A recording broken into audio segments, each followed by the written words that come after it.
Regarde le soleil briller, réchauffer ta peau et faire chanter les oiseaux.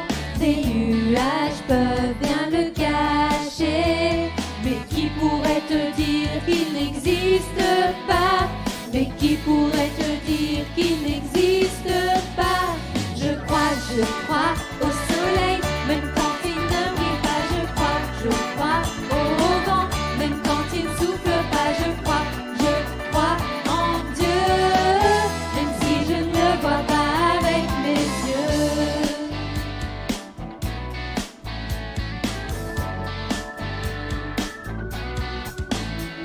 Quand le vent se met à souffler, fait planer le cerf-volant, les signes des vagues dans l'océan. Invisible, impossible à toucher, mais qui pourrait te dire qu'il n'existe pas? Mais qui pourrait te dire qu'il n'existe pas? Je crois au soleil, même quand il ne brille pas. Je crois au vent, même quand il ne souffle pas. Je crois en Dieu, même si je ne le vois pas avec mes yeux.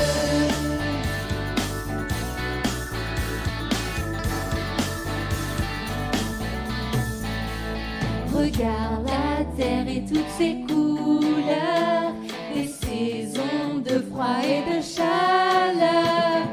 Quelqu'un en est le créateur, et quand bien même je ne le vois pas, il m'apprend à reconnaître sa voix.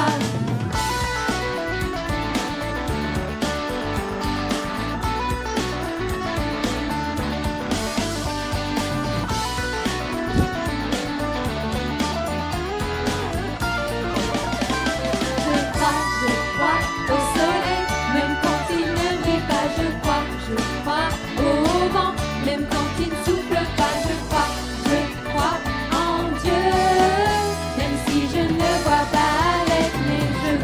Je crois au soleil, même quand il ne brille pas. Je crois au vent, même quand il ne souffle pas. Je crois en Dieu, même si je ne le vois pas avec mes yeux. Même si je ne le vois pas avec mes yeux,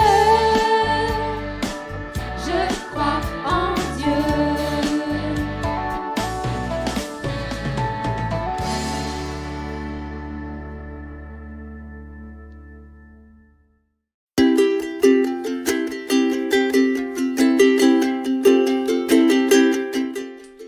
Bonjour à tous les enfants, j'espère que vous allez bien.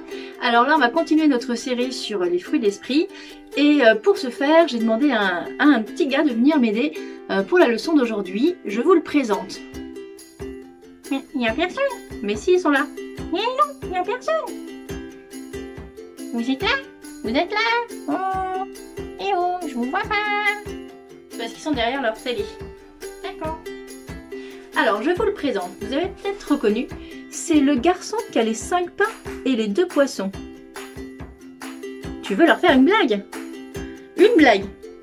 Alors qu'est-ce qu'il faut que je leur dise? Ok, ça marche. Alors, est-ce que vous connaissez l'histoire du petit garçon qui a les 5 pains et les 2 poissons? Vous la connaissez? Parce que lui... Manifestement non. Elle était hyper marrante ton histoire. Bon, mais maintenant on va la raconter pour de vrai et expliquer pourquoi je t'ai choisi pour la bonté. Voilà mon petit bonhomme. Ton histoire, on la trouve dans Jean au chapitre 6. Après cela, Jésus s'en alla de l'autre côté de la mer de Galilée, ou mer de Tibériade. Une grande foule le suivait parce qu'elle voyait les miracles qu'il opérait sur les malades. Jésus monta sur la montagne et là il s'assit avec ses disciples. Or la Pâque, la fête des Juifs, était proche. Ayant levé les yeux et voyant une grande foule venant à lui, Jésus dit à Philippe, « Où achèterons-nous du pain pour que les gens aient à manger ?» Il disait cela pour l'éprouver, car il savait ce qu'il allait faire. Philippe lui répondit, « Les pains qu'on aurait pour 200 deniers ne suffiraient pas pour que chacun reçoive un peu. » L'un des disciples, André, le frère de Simon-Pierre, lui dit, « Il y a ici un jeune homme qui a 5 pains d'orge et 2 poissons. »« Ouais, c'est toi. Oh, c'est moi, je suis dans la Bible. » Alors ce petit garçon, il a 5 pains d'orge et 2 poissons. Mais qu'est-ce que tout ça pour autant de gens? Jésus dit, faites-les asseoir. Il y avait dans ce lieu beaucoup d'herbes. Ils s'assirent donc au nombre de 5000 hommes. Jésus prit les pains, rendit grâce et les distribua à ceux qui étaient assis. Il leur donna de même des poissons autant qu'ils en voulurent. Lorsqu'ils furent rassasiés, il dit à ses disciples, ramassez les morceaux qui restent afin que rien ne se perde. Voilà mon petit bonhomme, on vient de lire ton histoire. Et ce qu'on voit, c'est que ton petit panier, là, avec tes 5 pains et tes 2 poissons, je les remontre aux enfants, hein. Vas-y. Voilà, ça suffit à nourrir une foule de 5000 hommes. Ouah! Mais comment ça s'est fait? Eh bien justement, on va l'expliquer. Et après, on va voir comment toi tu as agi et comment André agit et à quel point vous avez manifesté le fruit d'esprit qui est la bonté. Oui, moi je veux bien voir, hein. Ce qui s'est passé, c'est que toi, tu avais amené ton repas pour toi. Et quand tu as vu que toute la foule avait faim, eh ben tu t'es dit, bon, c'est pas grand-chose, mais je vais quand même l'apporter. Et là, tu as vu André. Et André, des 12 disciples, alors André c'était un des 12 disciples, et c'était le frère de Pierre. Quand tu l'as vu, tu t'es dit, bah sûrement celui-là, il va pouvoir m'écouter. Parce que je pense que Jésus est un petit peu impressionnant pour des petits bonhommes comme toi. Et André, il t'a semblé être vraiment manifester quelque chose autour de la bonté qui a fait que tu as eu confiance en lui. Alors tu as été le voir avec tes 5 pains et tes 2 petits poissons. Moi j'étais un petit peu penaud parce qu'il n'y avait pas grand chose. Hein. Bon, ça je me doute, tu as été très courageux. Et donc tu as donné ton panier et André les a donnés à Jésus. Et Jésus, au lieu de se dire, bah, allez, rendez-le à ce petit garçon parce qu'il n'y a pas assez, il a multiplié tous tes pains, tous tes poissons et ça a suffi pour nourrir tout le monde. Et là, mon petit bonhomme, eh ben, figure-toi que dans la bonté, dans le fruit de l'esprit de la bonté, il y a 2 personnes qui ont été bons dans cette histoire. Il y a toi, parce que tu as donné l'ensemble de ton repas, tu n'as rien gardé pour toi, et ça c'est hyper généreux. Et il y a André, parce que André, lui, il allait pas se moquer. Et ce petit garçon, il a dû voir en André une sorte de bonté qui fait que il allait pas se moquer de lui. Et le fruit d'esprit de la bonté, et la bonté c'est ça. Ça peut être la bonté de donner ce qu'on a, comme ce petit garçon qui a tout donné, et ça peut être la bonté qu'on a envers les autres qui fait qu'on va pouvoir aider les autres à réaliser ce qu'ils avaient à faire. Voilà, donc j'espère que cet exemple vous a bien montré ce qu'était la bonté et à quel point on pouvait tout à fait manifester de la bonté même quand on était petit, parce que ce petit bonhomme, il n'était pas bien grand.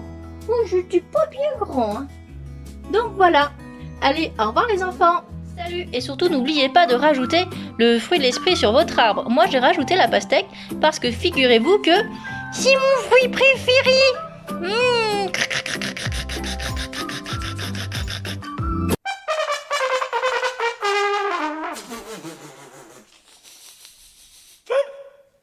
Allez, c'est reparti, hein.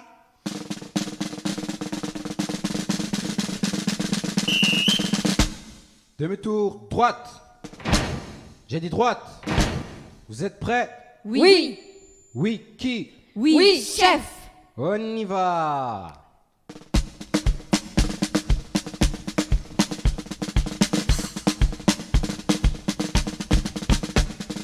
Je n'ai jamais occupé, tu peux toujours l'appeler. En toute heure et en tout temps, il sera toujours présent. Alors non, n'hésite pas, Dieu est toujours là pour toi. Tu peux tout lui avouer, tes malheurs et tes secrets. Un peu plus lentement maintenant. Dieu n'est jamais occupé, tu peux toujours l'appeler. En toute heure et en tout temps. Mais plus vite que ça, voyons. Allez. 1, 2, 3, 4. Dieu n'est jamais occupé, tu peux toujours l'appeler. En toute heure et en tout temps, il sera toujours présent. Alors non, n'hésite